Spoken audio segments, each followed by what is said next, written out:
Kia ora Canterbury and welcome to Canterbury Live Monday the 9th of March. It's looking like a wonderful week ahead of us.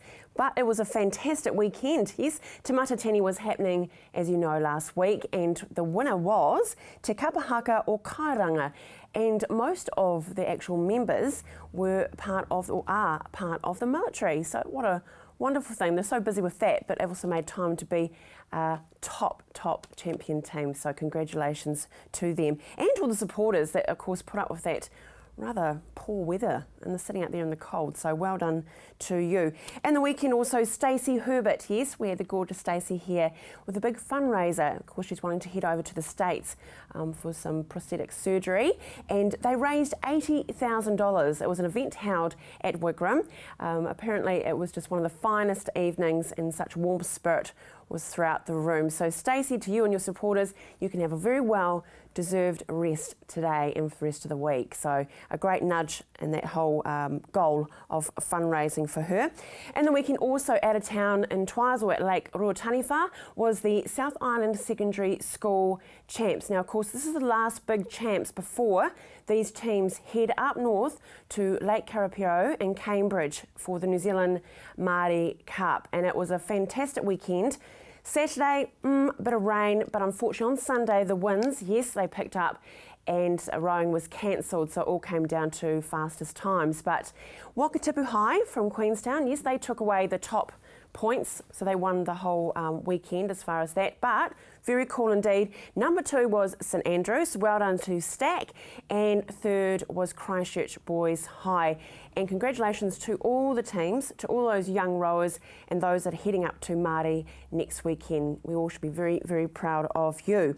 Now, tragedy of King Richard III. Yes, we had the wonderful cast in on Friday, and we have some double passes to give away. Yes, we do. There we go. So all you need to do is call through to Marianne on 3777 033 or go to our Facebook page, leave a message, and you could be the lucky recipient of some tickets to that. And last but not least, Tom Walsh. Big boy he is, Canterbury boy. Yes, he took away the national title for a shot put. So well done to you, Tom. He really is fantastic. He's a little superstar, and thank goodness he's still here in Canterbury. Coming up on today's show, we caught up with Anna from Pure Beauty, and we talked about the old eyelash perming. Yes, so we'll revisit that interview with her. And Ladies for Hire from the Rickenham Players, find out about these naughty ladies and a wonderful play that is coming up. But first up, Monday, as it always is, I'm joined by Nicola Freya, Nourish. Welcome, Nicola. Hi, thanks. You had a great weekend. I did. You got the bestest coxswain in Canterbury. Oh, absolutely. It was a wonderful weekend though, wasn't it? It was a great weekend. They worked so hard and just really awesome to see some good results there. Yeah, and get those medals around their neck. Oh, yes. Wonderful. It's pretty cool indeed. Yeah. Creative Rum, another partnership this week. Yes, so each month we do a food and wine match with the Creative Rum, and this time we've got one of their Pinot Noir, the white proof Pinot Noir, so a lovely meal, a lovely rich meal to go with that. Yum. Yeah, so we did a roast pork and some lovely crushed potatoes with olive oil and a bit of salt and pepper, and baby veg. They're, baby veg are the latest thing at the moment. They're so sweet and beautiful when you roast them. So yes. They are neat, aren't they? Yes. But let's go back one. Let's go that. What's crushed? Crushed potato sounds a bit terrible. Oh, it's just a new term. No, well, it's a really easy, basic way to do it. If you just bake your potatoes either in the oven or you can just do them in the microwave, and then just before you're serving them, you just give them a bit of a mash, so they're, I think they call it rustic or something like that. You can still have the skins on them, but they're just quite lumpy, but crushed a bit, and a bit of olive oil on them, or whatever your sort of olive flavour is. You could put a bit of garlic oil or something like that, which would be really nice. Oh, and just a bit of salt and pepper, and it's just a little bit different, but it looks really neat on the plate, and just a different way to serve the standard old potatoes. Oh, spuds are great though, aren't they? Yeah. I'm a good Southern girl I am, so I love my potatoes. Yes. Even like through potato skins and things like that. Yeah. And they are a cheap vegetable. They are. They're a good way to get your vitamin C as well. Actually, people, the general public, get a lot of vitamin C from potatoes because we eat them so frequently. It's a big part of the vitamin C intake. Yeah. Do you microwave potatoes? Yes, I often do. Yes. And do you find that's better? Is it a healthy option, microwaving? No, I don't think it's any better nutritionally, but I quite often, if I'm baking a potato, and you know what you like at the end of the day, it does take a long time to bake a potato, I often just cook it in the microwave till it's nice and soft in the centre, and then pop it in nice and hot in the oven to crispen up the outside, and it only takes about 15 to 20 minutes as opposed to about 3/4 of an hour, so yeah. That's it, and all that whole wrapping in tin foil and all that drama in there. Baby veggies. So when you're talking baby veggies, what are you meaning? So quite often you will see carrots, beetroot, fennel is about at the moment, and they're just literally are the young vegetables, so they're little. But if you just roast those, and quite often you can roast them with their stems on, that sort of thing too, and they just look quite cute on the plate. So, and when they roast up, they're just so sweet and beautiful. So, yes, they just look a bit different, and especially if you're having people around for dinner or having a special meal like this Pinot sort of lends itself to, then they're really, really delicious and really, really neat to see on the plate. And the good thing about the cold veggies, you've got some left over, they make a great salad as well, don't they? Absolutely. Oh, yes, very delicious. If they last long enough in the fridge without people pinching them. Yeah. Now, with the Pinot, can you make it lovely a jus? That's like a sauce. Yeah, so it's like a gravy, like a sort of a fancy gravy. And, yeah, it's really just reducing the stock of the gravy down to a point where it's thick enough. Often they don't thicken it with the corn flour or anything at all. But you can, if there's enough of that Pinot that you can pinch a little bit that won't be drunk, then you can just put a bit of a taste of that into the jus as well, and it just gives that nice combination of the meal flowing on to the wine as well, with that little touch of Pinot in the jus. Yeah. Yum. How do you serve your jus or your gravy? Do you do it restaurant style, like in a jug? Do you? Oh, or when we're just having excuse me, when we're just having a family meal, I usually pour it over. But if we're having people for dinner, I always put it in a jug. Yeah, I think it's nice. And they can just do it themselves. Yes, I think so. And things like that. Yeah. Okay. So let's go back to the Pinot Noir. Yes. It is absolutely divine and out there. Tell us about the winemaker in the Pinot Noir. So we've got Hayden Good as the winemaker out there, and each time we have one of our wine and food matches, he does the cooking and that sort of thing with us. So, excuse me, the next 4 wine and food matches after this one are actually going to be done out at the vineyard, because it's a really busy time out there at the moment. They're just about to harvest. Perfect time to go out there and see in the winery and around the vine. So I'm really looking forward to getting out there and being able to film some of the segments out there. It'll be so magical. Yes, it's beautiful. Tell us about the whole thing about picking the grapes. It's not just picking the grape. It's a big operation, isn't it? And timing is essential. Yes, it takes several weeks, and the different varieties get picked at a different time, depending on. They have to be ripened perfectly. They measure the amount of sugar that's in the grape, and it's can be different for the different varieties, I think, also. So they have to get that perfect, so that then, of course, the whole process of the making the wine is right. It's a real science, isn't it? It's absolutely a real science, and it's hard work. The wine, I know they've got the pickers out there who are going to be working 7 days right through the harvesting period. So it's really hard work, but it's one of those things that's it's a bucket list thing. It's an experience, it really is, and it's very it's a lot of fun as well as hard work. Wow, we're very lucky because we've got a bottle you're giving away this week, isn't it? We have. So this week, if you like our Facebook page, Nourish Nutrition Limited, or if you've already liked it, then just tell us what your favourite meal you would like to have with this beautiful Pinot Noir. Yes, and then you go in the draw for a bottle of the actual wine. Yum. Oh, hey, look forward to seeing the recipe tomorrow, especially the pork and the jus and the yummy baby veggies. Awesome. Good catching up with you. Remember, go and like that Facebook page and you could win that Pinot Noir. Now we catch up with Anna Harding and we're talking about perming the eyelashes. I do remember, and for those women out there, the old spiral perm. Yes, I used to when I was at school, get the old spiral perm. It was quite amazing. But we're not talking about hair, we're actually talking about the eyelashes. Yes, which is crazy when you think about it, because, yeah. So... It is crazy. I'm thinking that solution near my eyes. I don't know if I feel cool about it. Tiny little bits, you know, your eyelashes are small, but it's very, very cool. Very effective? Yes, very effective. Okay, and I believe we've got some before and afters. Maybe that's probably, you know, wow, okay. So here we go. This is on a bit of a upside down turvy-dovy, but anyway. Yeah. So the ones that are before there, yeah, so they're very slight there, and it's just making them pop more than anything, it just opens up your eye, basically. And so you could have really long eyelashes, but they could be dead straight. So you pushing them up, opens up your eye, gives you that curl that you want. So who is a candidate then? Can everyone get it done? Anyone can do it. So obviously, longer eyelashes is great because that will make them just look incredible. But I even suggest shorter eyelashes. Older women that have kind of hooded eyes, they have that problem as you get older, because it just opens them up. It pushes the eyelashes up and over the lid and opens your eyes up. So any candidate, I would say. Wow. Okay, so you've got some tools here. Yeah, just sort of Tools of the explain trade, them because it's quite confusing. So these are the wee clips. They look like eyelash curlers. Just hold it there, sweetie, for Yep. Harry to get. Oh, wow, what a contraption. Yeah, so you open it up. The eyelashes...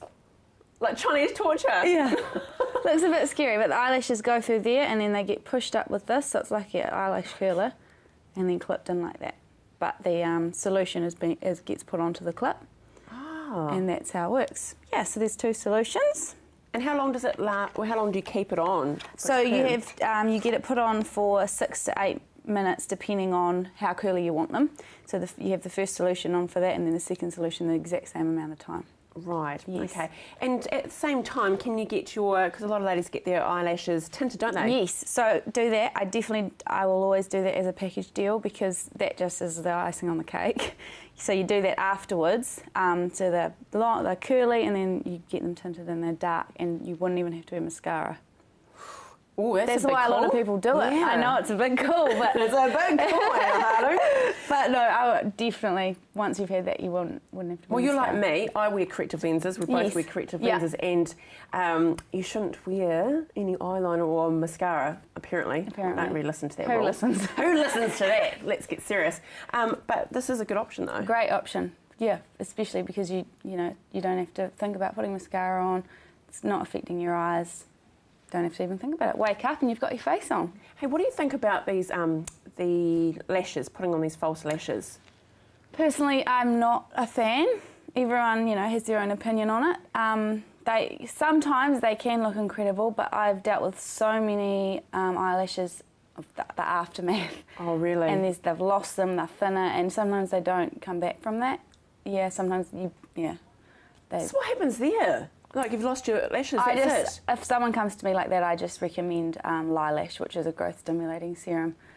Not much else you can do really, except stick to more natural things like eyelash perming. It's also the pressure, though, isn't it, too, Anna? 'Cause we see on line and that, the celebs, the big Kardashian, Oh, big, exactly. They seem big to have giraffe it all perfect. eyelashes. Yes. Yeah.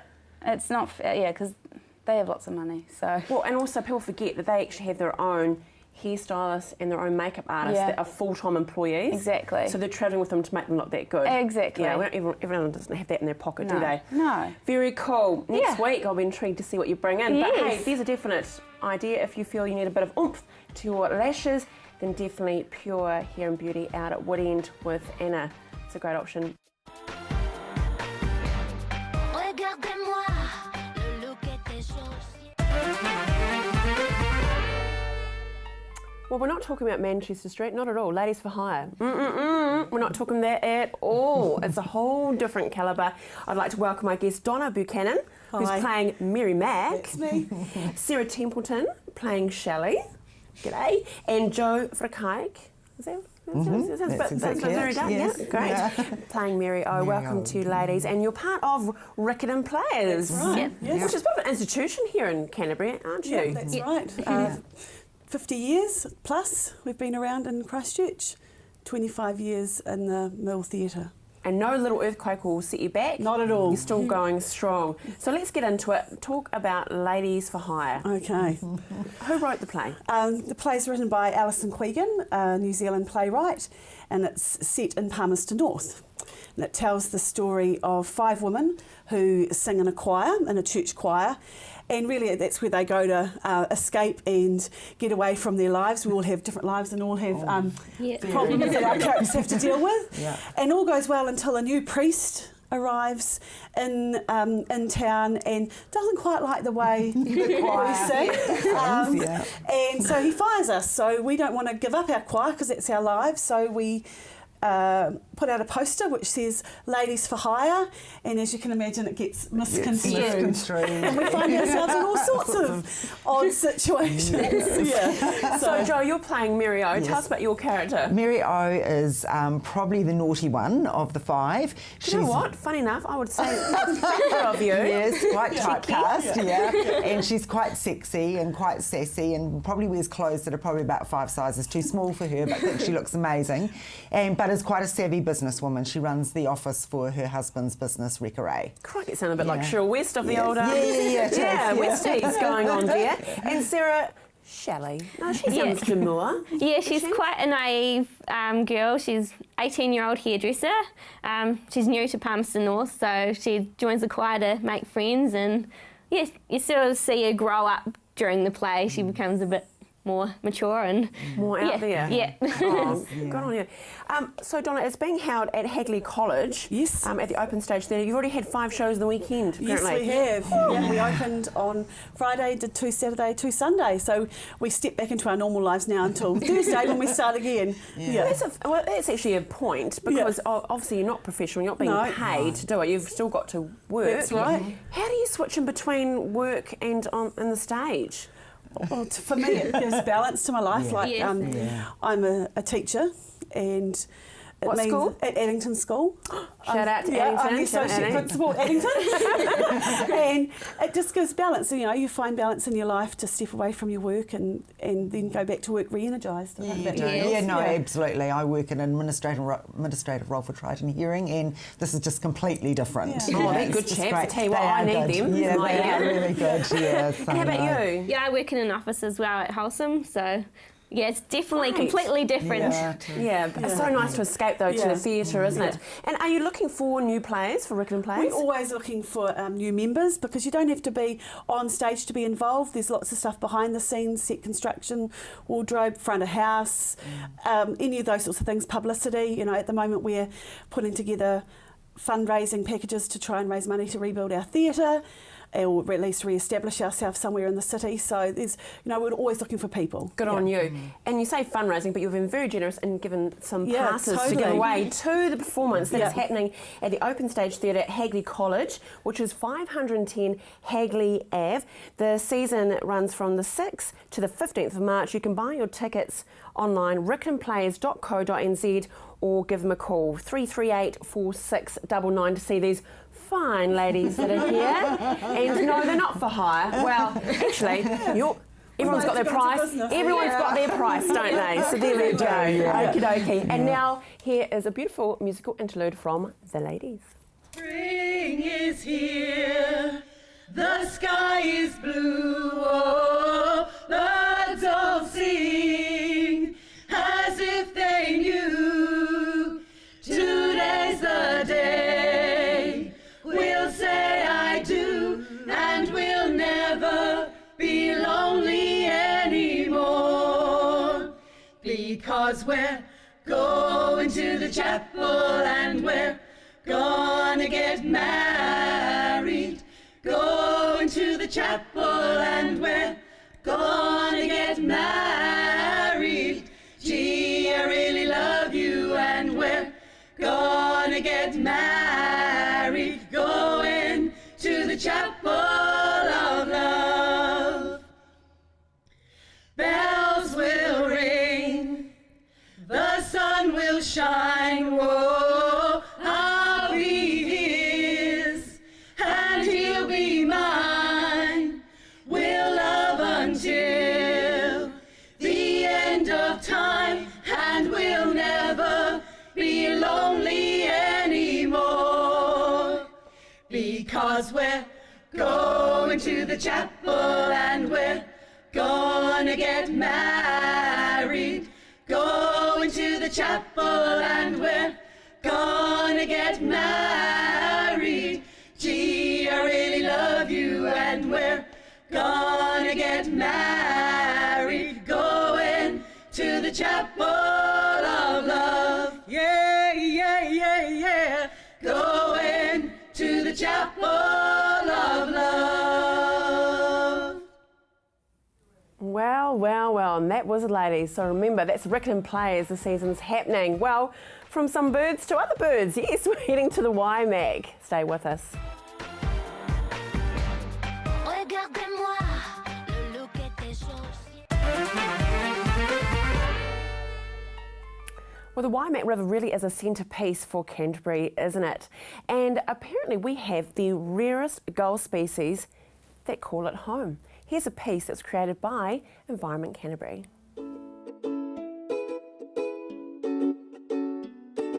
Welcome to the Waimakariri River. My name's Courtney, I'm a park ranger for Environment Canterbury, and I just want to let you know a few things about this space before you come out and enjoy it. The braided river systems in Canterbury are really unique, and they're home to a whole range of birds, and unfortunately most of those birds are threatened, or some species are even critically endangered. There's threatened species out here like the black-fronted terns, the ryebills, the dotterels, and recently, unfortunately, our black-billed gull has been downgraded to nationally endangered. So it makes it a really unique and fragile habitat.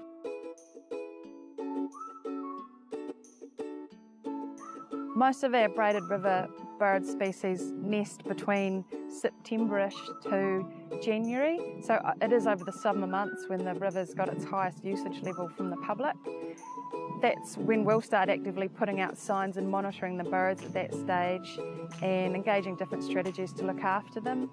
Wherever there's bare gravel, there's birds nesting, and these birds really make an effort to kind of hide on these gravel beds. So really, wherever you get gravel on the riverbeds, there's more than likely a rare bird nesting in there. When you're out on the river, the birds all have different warning signs to let you know if you're doing something to disturb them. Some bird species they'll dive bomb the car and make loud noises and let you know that you're in their space. Some birds actually get up and run away from their nest. You might just spot a little bird running away from you, and that's a distraction technique to get you away from its nest. But most commonly, that's the loud noises and the swooping. Occasionally we put concrete blocks out or other fencing or some sort of barriers where we know where the birds are nesting. It's frequently accessed by vehicles, four-wheel drives, motorbikes. People unintentionally can go into those areas and cause quite a lot of harm to those birds. They only have to be off their nest for a matter of minutes for the damage to be done and the chicks to die and the eggs. Any blocks or fencing that we put out to look after the birds and just divert vehicles away from them is only out for the breeding season. We take it away as soon as we can, usually around January. We still try to cause minimal disruption to people's summers. We still want people to have access to swimming holes and fishing spots. All we need to do is just recognise the signs, take the time to read the information if we put any out there. If we just keep our dogs on leads around nesting bird colonies and avoid driving vehicles in the river in those spots, that's all it takes to give these birds a helping hand. Thank you for taking the time to familiarise yourself with our local braided river birds. We hope we can still all enjoy the river, but just take the time to appreciate our fragile local inhabitants.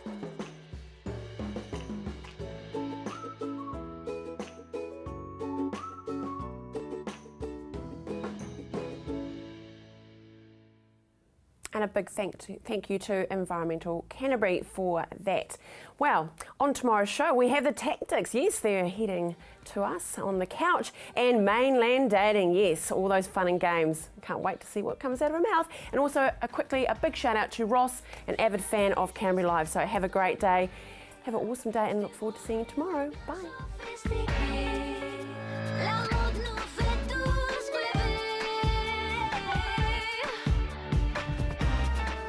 J'aime la mode penchée, les grands défilés, vitrines.